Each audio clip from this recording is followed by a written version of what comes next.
Olá, bem-vindos. Sou o Radamés, filho do carbono e do amoníaco, e hoje, bom, eu não sei como fazer essa introdução. O livro de hoje é um livro simples e melancolicamente emocionante. À primeira vista, na primeira vez que eu o li, eu terminei ele com uma sensação de uma baita nuvem a pairar, né, de reflexão sobre minha cabeça. Eu encerrei este livro com os olhos marejados. E relendo, eu acho que me emocionei até mais do que da primeira vez, visto o teor analítico durante uma leitura mais precisa, né? Mas então, vamos lá, né? Hoje trago aos senhores este livro obrigatório de vida, que é O Velho e o Mar, escrito pelo norte-americano Ernest Miller Hemingway. Vamos, primeiramente, entender quem é o Hemingway e como foi essa trajetória, não? Que iluminou este homem a escrever tão célebre, tão ilustre e magnânima obra. O Hemingway nasceu no último ano do século XIX em Illinois, sendo o segundo de uma prole de 6 filhos e tendo como pais um contraste de um papai médico e uma mamãe cantora. Focando no pai, o Clarence, ele possuía um apreço exacerbado pela natureza. Isso o fez praticar atividades ao ar livre com os filhos, com o Hemingway, por exemplo, que incluía caça e pesca. E isto influenciou por demais nas suas futuras obras. Tendo uma infância bastante ativa e tendo, por exemplo, a boa aptidão para um boxe, no ensino médio ele acabou se envolvendo com a produção de um jornal do próprio colégio. E isso acabou por desenvolver essas suas habilidades de escrita. O jornal precisa ser objetivo. E isso doutrinou este estilo de escrita direto e conciso que ele desenvolvera. E por tabela, né, não, ele não ingressou na faculdade. O, o jornal entrou na alma desse rapaz. E então, em 1917, ele se enveredou, né, a vida de repórter. E pouco tempo depois, tendo 1920 aproximadamente, ele se mudou para Paris, onde foi formada aquela alcunha da Geração Perdida, uma comunidade de expatriados que temos, por exemplo, o Scott Fitzgerald e a Gertrude Stein. Bom, em resumo, este resumo envolve conhecimento de guerra, coisa que eu não domino. Uma casta dos jovens norte-americanos sentiram-se desiludidos com os espólios do pós-guerra, né, na Primeira Guerra Mundial. Assim, o Hemingway ele serviu como motorista em 1918. E aqui começa uma sequência de desgraças na vida deste rapaz. Ele foi atingido por um morteiro, né? E, mesmo ferido, ajudou a salvar a vida dos colegas que estavam em estado pior. Entretanto, sua perna quase foi amputada, necessitando várias cirurgias para remover os mais de 200 estilhaços. E isso pesou demais. O homem gerou sequelas físicas e mentais que jamais seriam curadas. Mas então, avancemos. Né? Avancemos na jornada do nosso Ernest. Um ser expatriado que expandiu sua visão de mundo e ativou o gatilho de escritor nele. Em 1923, aproximadamente, ele lança sua primeira obra, uma coletânea com 3 pequenas histórias. Mas foi catapultada à fama em 1926, quando ele lança o renomado O Sol Também Se Levanta. Produto oriundo de suas tantas viagens à Espanha para acompanhar as famosas touradas. Bom, ao longo da vida, trabalhou como correspondente estrangeiro. e teve uma vida amorosa bastante atribulada. 4 esposas durante essa trajetória. Infelizmente, sinais depressivos foram somatizando ao longo dos anos e potencializados com seu consumo excessivo de álcool. E, como se não bastasse, sofrera 2 acidentes de carro, tá bom? O primeiro quebrou seu braço e o sequelou com dores o resto da vida. E o segundo, pior ainda, ele sofreu uma concussão e isso contribuiu para posteriores problemas de cognição. Mas assim, ele jamais perdeu o prestígio da sociedade, apesar de manifestar traços de esquizofrenia aos seus 50 anos. Vejam bem, vejam só como existe uma linha tênue entre a genialidade e a loucura. Este homem publicou o nosso livro, O Velho Mar, aos 52 anos. E não acabou não, miséria pouca é bobagem para esse rapaz, tá bom? Ele conseguiu, 2 anos depois, sofrer mais de 2 acidentes aéreos desta vez, em dias consecutivos, tá? O primeiro tendo uma nova concussão, e no segundo, senhores, teve múltiplas lesões, queimaduras, costelas quebradas, fratura craniana e até um fígado rompido. Mas então, Joseph Klimber, esse homem não desistiu, pelo menos não ainda. Conseguiu ganhar neste mesmo ano o Prêmio Nobel de Literatura pela sua forma narrativa, imersiva, né, do Velho Mar. Fora, em época, claro, sua indiscutível contribuição pelo estilo, né, da própria escrita para a literatura moderna, pelo menos em época. Mas para tudo isto, existe um limite. E ele começou a dar sinais de paranoia em 1956. E aqui surge o declínio inevitável dele. Em 1960, né, ele foi submetido à terapia eletroconvulsiva. Isso só piorou a situação dele, tendo como sequela perdas, lapsos de memória. Enfim, um ano depois, ele retorna para o seu país natal e resolveu usar uma espingarda para dar fim ao seu sofrimento pessoal. Pesado, né? Bom, vamos ao livro, certo? O Velho Mar, ele inicia com uma narração em terceira pessoa, ok? Mencionando o retorno de um velho do mar, né? De mais um dia de pescaria. E aqui, na verdade, já é abordada uma problemática que você, leitor, talvez tenha uma impressão, e já antecipo, errônea, de ser o principal fato do livro. Ah, mas e qual é a sua problemática? Pois bem, este velho pescador de nome Santiago tem 84 dias seguidos de azar. Ou seja, 84 dias sem pescar nenhum peixe, né?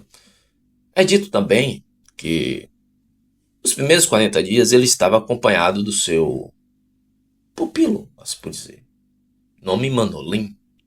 Manolim é um garoto que aprendeu a arte da pesca com Santiago, mas que os pais o migraram de barco porque, como mencionei, a população daquele vilarejo, né, considerava Santiago como um azarão.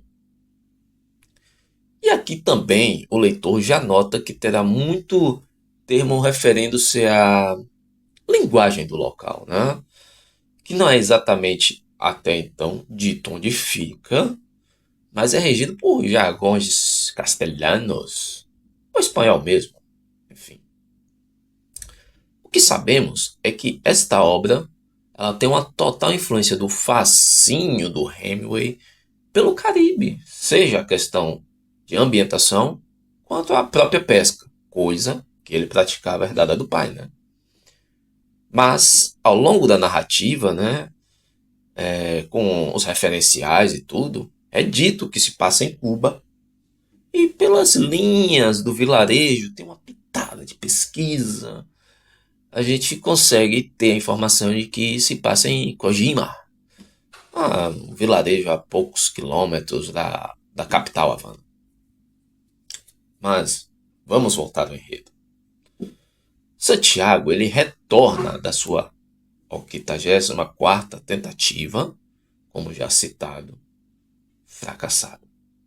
Em seu retorno, ele é prontamente bem recebido pelo Manolin, obviamente, só o Manolin que atende, que também oferta todo tipo de auxílio ao velho.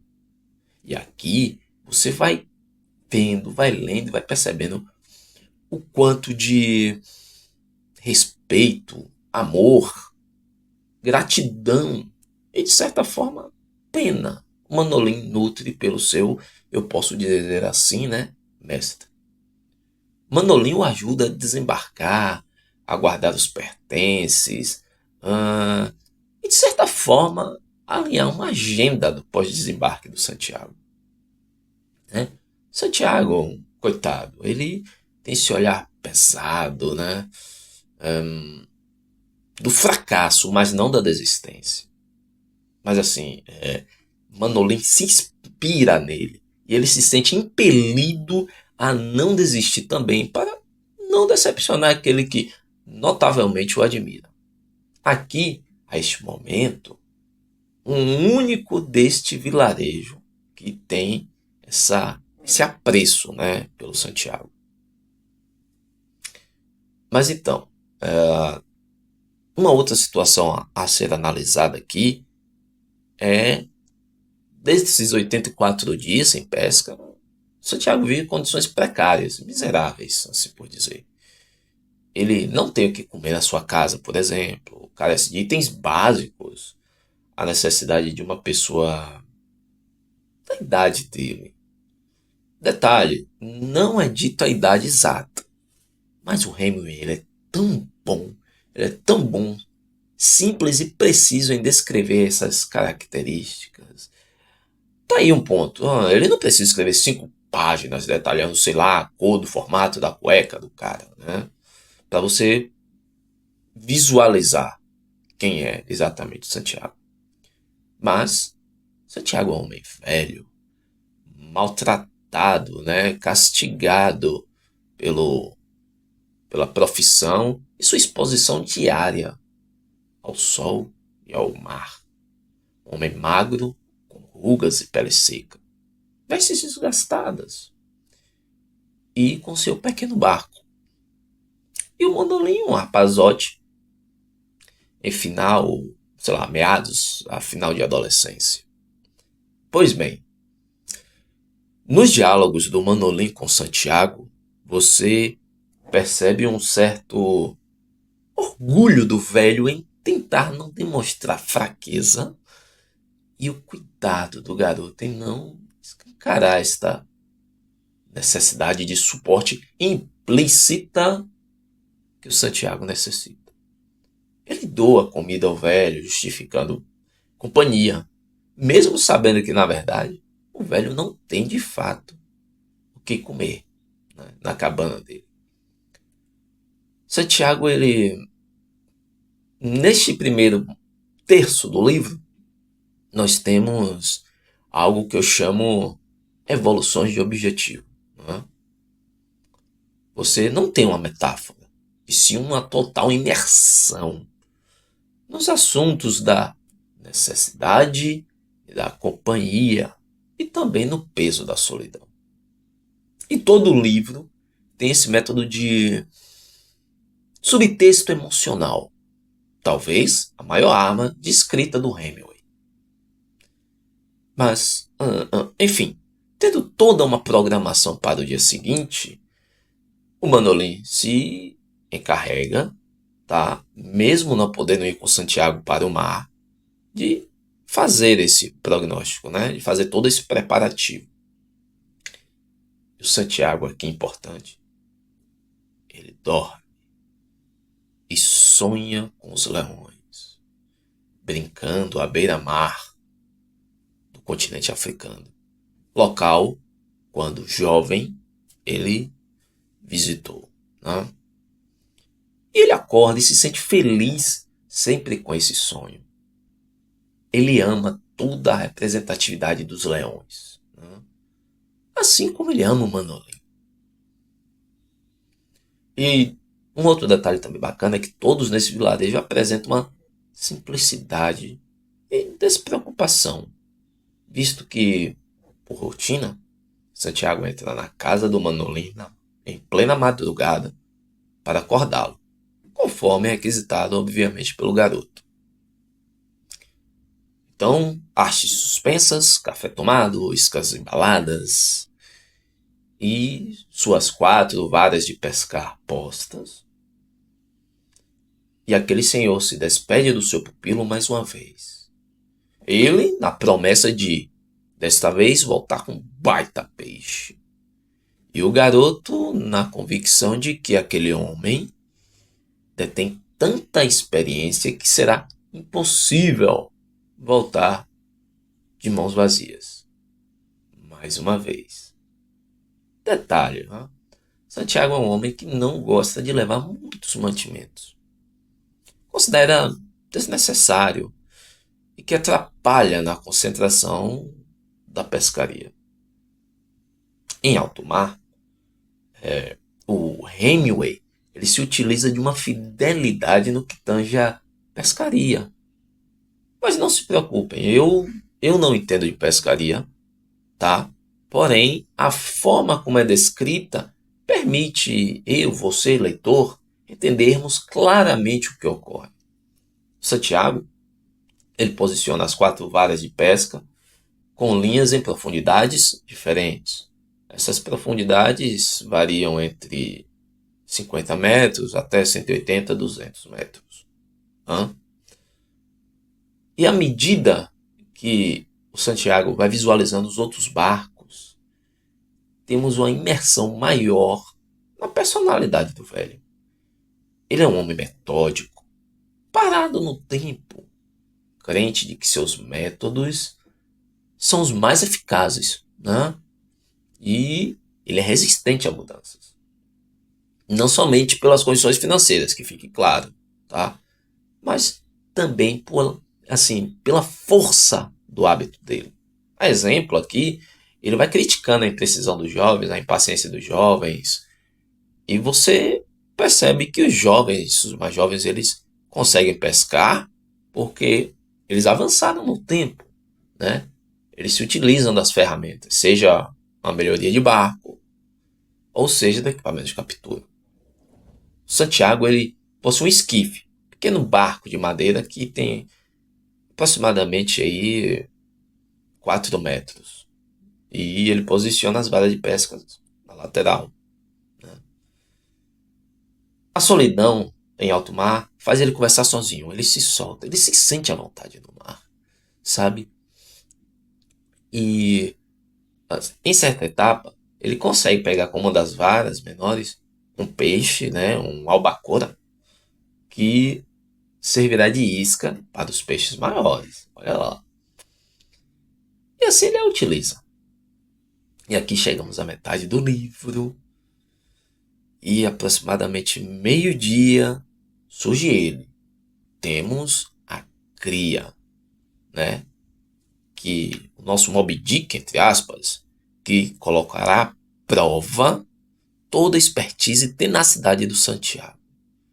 Ele consegue fisgar um peixe enorme, que dá solavanco e combate imediato. O velho, por sua experiência, já percebe o quão imponente, incrivelmente forte é este peixe. E aí, ele se dá conta que é um marlim. Conhecemos como peixe-espada. E é dito, né, que ele é maior que o barco, tendo mais de 5 metros. E é dito também pelo velho, a ele resmungando, que é o maior peixe já fisgado em toda a sua vida. E aqui ele oscila entre a felicidade de presenciar esse peixão, e o temor de que a ausência do Manolim lá, bem quanto à sua fragilidade física, termine por perder este tão precioso pescado. O velho ele demonstra total respeito ao mar, que fique bem claro, tá? E ele chega a fazer algumas analogias. E essas analogias chegam a um certo ponto que ele demonstra ter pena do peixe, sabe? E você percebe que ele está comparando aquele possível final de vida do peixe com ele mesmo, com o possível final de vida dele. E aí, bom, esse embate é um embate pesadíssimo, cheio de reviravoltas, cheio de estratagemas.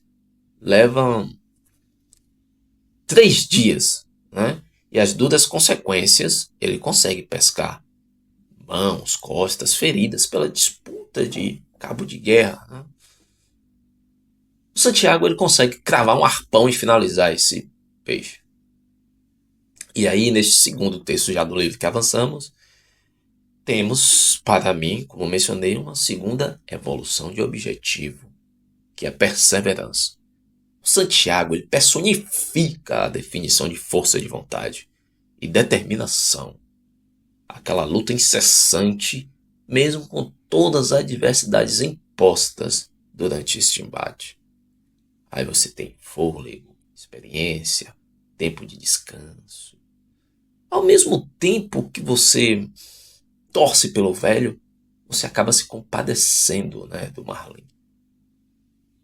Avancemos. Peixe abatido, tá? Mas agora temos um Santiago em total fadiga. E ele ficou muito longe da costa. E é necessário o reboque de um imenso e pesado peixe agora para sua casa, para sua cabana. E veja só, a evitar spoiler e ter uma melhor leitura, caso você nunca tenha lido, avance pro tempo que eu vou deixar aqui, tá bom? E aos destemidos, vamos lá, né? 1, 2, 3, vamos tocar este barco. O Santiago, ele amarra aquele colosso na lateral do barco. Inicia seu trajeto de volta. Entretanto, o sangramento que o arpão causou atrai um tubarão. Tubarão maco. Minha nossa, cara, o quão angustiante é ler as tentativas do velho em despistar, preservar seu troféu, né? Ainda, assim, ninguém mais acreditava nele. Se não, obviamente, Manolim. E é inevitável, cara. O tubarão, ele dá a sua mordida. Mas o vovô aqui, nosso Rambo, ele como uma espécie de Rambo, basicamente, improvisa uma faca amarrada em um dos remos para ter longo alcance e consegue dar cabo do tubarão.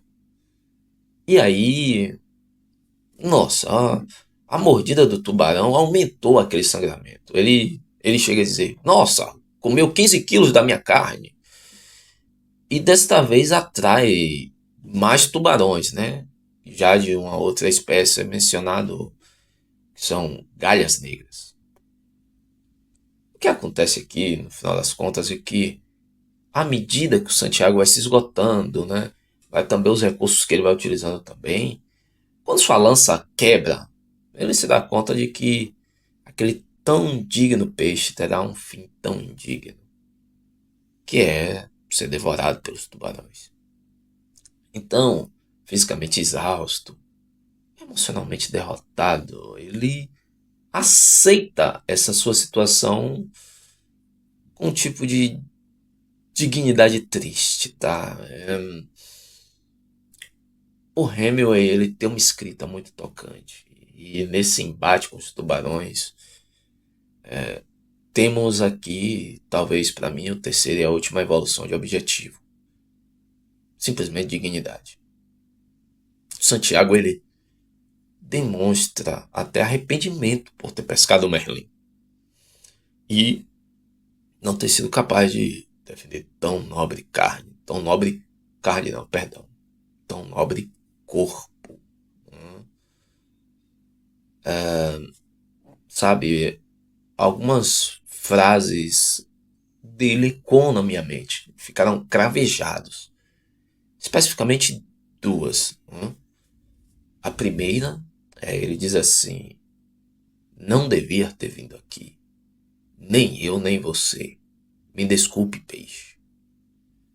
E a outra é na derradeira da desistência, que e isso tudo ele fala para si, então ele não fala na mente, ele fala vociferando, né? Você está cansado, velho. Cansado por dentro. Enfim, ele retorna à costa, desolado. Sua chegada é ao alto da noite, não tem recepção nenhuma. E essa ausência do Manolim, né, que o Manolim esperava ele chegar sempre, mas como ele chegou ao alto da noite, fez ele ter todo o trabalho para um desembarque. Cansado, fatigado, mentalmente esgotado. Então ele deixa o barco na beira da praia, na areia, amarra, né, entre as rochas que estão próximas e, pô, ele tem uma dificuldade enorme em recolher o mastro e levar até a cabana dele. Ele cai, levanta. E aí ele chega e quando ele entra na cabana ele apaga, né? E quando amanhece, o Manolinho é o primeiro a ver aquele esqueleto enorme amarrado ao barco. Porque os tubarões comeram só deixaram a espinha. E ele vai direto à casa do Santiago. E o vê acordado, corcunda, lá, olhando as feridas do corpo e chorando amargamente pelo ocorrido. Não é só, olha assim, o choro não é só pela perda da carne daquele grande peixe. É a limitação, né? A limitação do corpo, assim, da inevitável cunha de azarão. E principalmente tão nobre animal ter tão triste fim. Manolim, sem dirigir-lhe uma palavra, né, entende a situação, sai, vai até os pescadores, diz que está tudo bem com o velho, e os outros, o restante do vilarejo, está todo mundo ao redor do barco, impressionado com o tamanho do exemplar. Claro, no caso, temos ossos e restos ateados ao barco. Um deles, por exemplo, aí ele mede e constata 5,5 metros da ponta à cauda. Enfim, Manolim ele retorna ao Santiago e aqui nós temos um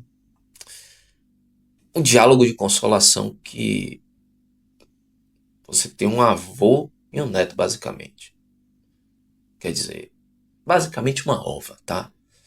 Enquanto Manolim fala das feridas físicas, você percebe no semblante do Santiago e no que ele fala, que ele menciona das feridas mais da vida.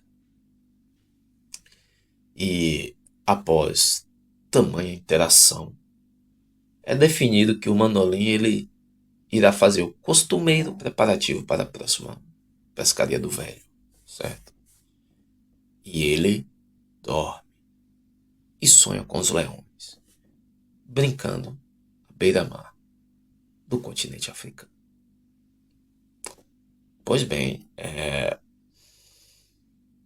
como eu mencionei no início, ele é um livro de história simples, que se utiliza do Santiago como conduinte, né?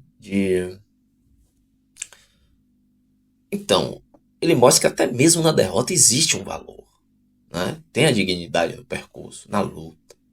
O resultado final, ele não necessariamente significa sucesso.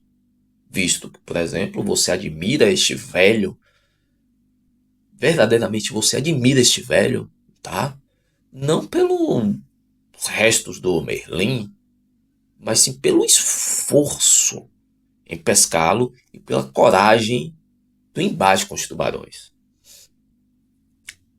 Enfim, este é um livro de puro simbolismo da luta contra a inevitável e voraz força da natureza e do destino. Hã?